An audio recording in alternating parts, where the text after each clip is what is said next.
আসসালামু আলাইকুম দর্শক, শুরুতেই আবারও সেই বহুল উচ্চারিত কবিতার একটি পংক্তি অথবা একটি কবিতার শিরোনাম আবারও উচ্চারণ করতে চাই। উদ্ভট উটের পিঠে চলেছে স্বদেশ। স্বৈর শাসক জেনারেল এরশাদ সাহেবের সময় আপনাদের অনেকেরই মনে আছে, কবি শামসুর রহমান তার প্রচণ্ড যন্ত্রণাবোধ থেকে এই কবিতাটি লিখেছিলেন। অর্থাৎ তখন রাষ্ট্র ব্যবস্থা এমনভাবে নিয়ন্ত্রিত হচ্ছিল, এই দেশ, এই স্বদেশ এমনভাবে পরিচালিত হচ্ছিল, তার কাছে মনে হচ্ছিল যেন ভূতের পায়ের মতন উল্টো পথে হাঁটছে এই স্বদেশ। উদ্ভট একটি উটের পিঠে করে এই রাষ্ট্র, এই সমাজ ক্রমশ অন্ধকারের অতল গহ্বরে তলিয়ে যাচ্ছে। 35-40 বছর আগের লেখা এই কবিতাটি এখনও মাঝে মধ্যে আমাদের কাছে অনেক বেশি প্রাসঙ্গিক হয়ে ওঠে। আমাদেরকে এই কবিতার শরণাপন্ন হতে হয়। কেন কথাগুলো বলছি নতুন করে? যখন দেশ থেকে প্রতি বছর হাজার হাজার কোটি টাকা পাচার হয়ে যাচ্ছে, একের পর এক ব্যাংক লুটপাট হচ্ছে, লুটপাট হতে হতে নিঃশেষে পর্যায়ে চলে গেছে। বাংলাদেশ ব্যাংকের প্রতিবেদন অনুযায়ী 9টি ব্যাংক রেড জোনে রয়েছে, 30 থেকে 35টি ব্যাংক ইয়েলো জোনে রয়েছে। সেই লুটপাটকারী, সেই টাকার পাচারকারীদের পক্ষে কেন্দ্রীয় ব্যাংক বাংলাদেশ ব্যাংক নতুন এক প্রজ্ঞাপন জারি করেছে। আমরা জানি কোনো গ্রুপের, কোনো বিশেষ কোম্পানি, বিশেষ প্রতিষ্ঠান বা বিশেষ কোনো ব্যক্তি ঋণ খেলাপি হয়ে থাকলে সেই গ্রুপের অন্য কোনো প্রতিষ্ঠান, ব্যক্তি বা কোম্পানির নামে ঋণ স্যাংশন হয় না, নতুন করে লোন পায় না। আমরা আশ্চর্যভাবে লক্ষ্য করলাম এই বিধানটি নতুন করে সংশোধন করা হলো বা নতুন করে একটি ধারা যুক্ত করা হলো সেই লুটেরাদের পক্ষে। সেখানে বলা হচ্ছে, যদি কোনো গ্রুপের, কোনো ব্যক্তি, প্রতিষ্ঠান, কোম্পানির ঋণ খেলাপি হয়ে থাকে, সেটি যৌক্তিক কিনা, যদি যৌক্তিক হয়ে থাকে তাহলে ওই গ্রুপের অন্য কোনো প্রতিষ্ঠান, অন্য কোনো ব্যক্তি, অন্য কোনো কোম্পানি নতুন করে লোন পাবে। এটি যৌক্তিক অযৌক্তিক কে নির্ধারণ করবে? যারা টাকা দিচ্ছে, যেখান থেকে লাখ লাখ কোটি টাকা লুটপাট হয়েছে, সেই সব ব্যাংকই তো, সেই সব আর্থিক প্রতিষ্ঠানই তো। অতএব টাকা পাচারকারীদেরকে নতুন করে টাকা পাচারের জন্য, লুটেরাদেরকে নতুন করে লুটপাট করার জন্য রাষ্ট্রের পক্ষ থেকে প্রত্যক্ষ বা পরোক্ষভাবেই নতুন এই বিধানটি যুক্ত করা হলো বাংলাদেশ ব্যাংকের মাধ্যমে। ব্যাংকগুলোর লুটপাট হচ্ছে কিভাবে? আর্থিক প্রতিষ্ঠানগুলো নিঃশেষ হয়ে যাচ্ছে কিভাবে?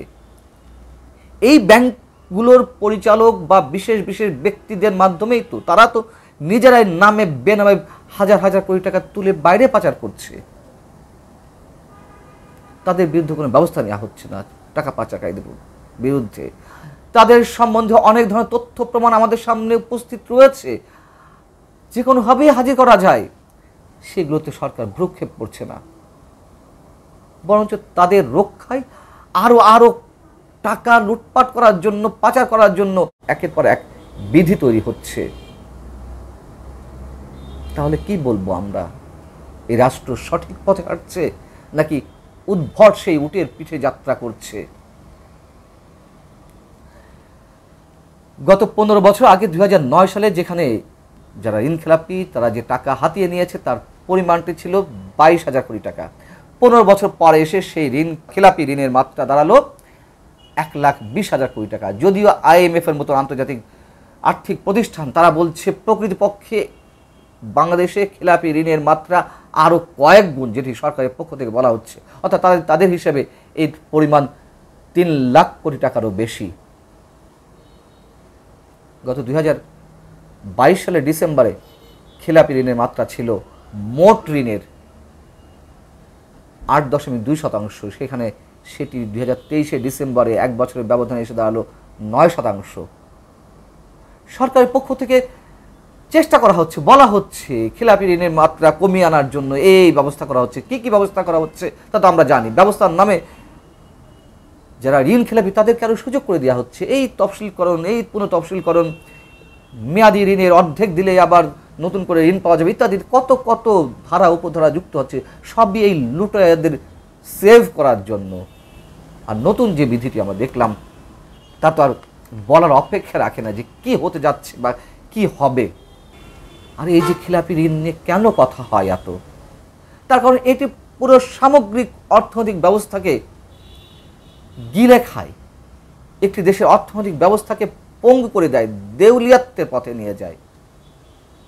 প্রতি সাধারণ মানুষ এটি জানেন। এর জন্য খুব বেশি বিশ্লেষণের প্রয়োজন হয় না। কি হয় ঋণ খেলাপির কারণে? আমরা যদি একটু ছোট করে বলি যে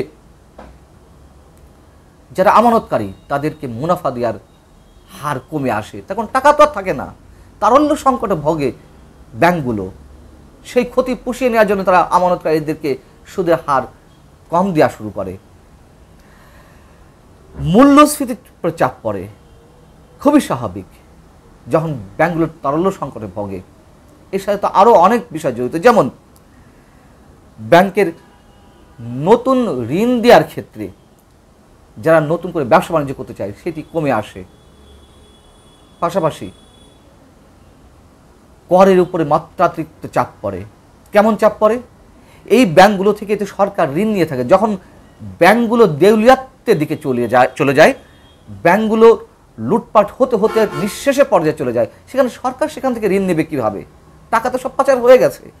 তখন সরকার তার বাজেট ঘাটতি মেটানোর জন্য করের উপর চোখ দেয়, মাত্রাতিরিক্ত কর প্রয়োগ করে এবং কর আদায়ের জন্য হিংস্র হয়ে ওঠে, নানান ধরনের চাপ প্রয়োগ করে সাধারণ মানুষের উপরে।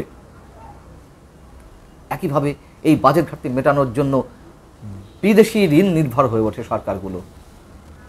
অর্থাৎ একটার সঙ্গে আরেকটা সম্পর্কিত। এবং সবচেয়ে ভয়ঙ্কর যে বিষয়টি, রিজার্ভের পরিমাণ ক্রমশ কমে আসে, যেটি আমরা এখন ভয়ঙ্করভাবে ফেস করছি। অর্থাৎ শুধু অমুকে ঋণ খেলাপি, অমুক প্রতিষ্ঠান ঋণ খেলাপি, এগুলো বললেই তো সব শেষ হয়ে যায় না। এর ইম্প্যাক্টগুলো কি, এফেক্টগুলো কি পড়ছে? এক একটা ব্যাংক থেকে হাজার হাজার কোটি টাকা কারা তুলে নিচ্ছে মানুষের আমানত? এই ব্যাংক খাত সংশ্লিষ্ট। তো একটি দেশে 5 থেকে 7টি ব্যাংক একটি পরিবারের হাতে নিয়ন্ত্রিত থাকে। পৃথিবীর আর কোন দেশে আছে? নেই তো। বরঞ্চ তাদের পক্ষে পরিবারতান্ত্রিক করার জন্য, এই পরিবারগুলোর হাতে সব ধরনের ব্যবসায়িক প্রতিষ্ঠান তুলে দেওয়ার জন্য নতুন নতুন যা যা ব্যবস্থা তার সবই করা হচ্ছে। এর থেকে মুক্তি নেই।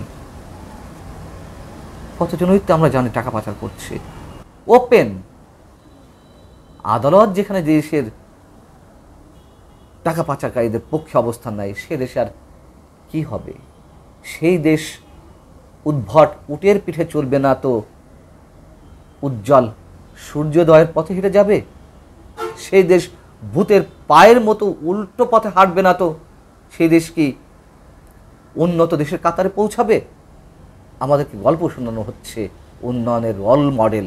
এই হচ্ছে একটা মডেলের আদর্শিক ব্যবস্থাপনা যা একের পর এক সরকারগুলো করে যাচ্ছে লুটেরাদের পক্ষে, টাকা পাচারকারীদের পক্ষে।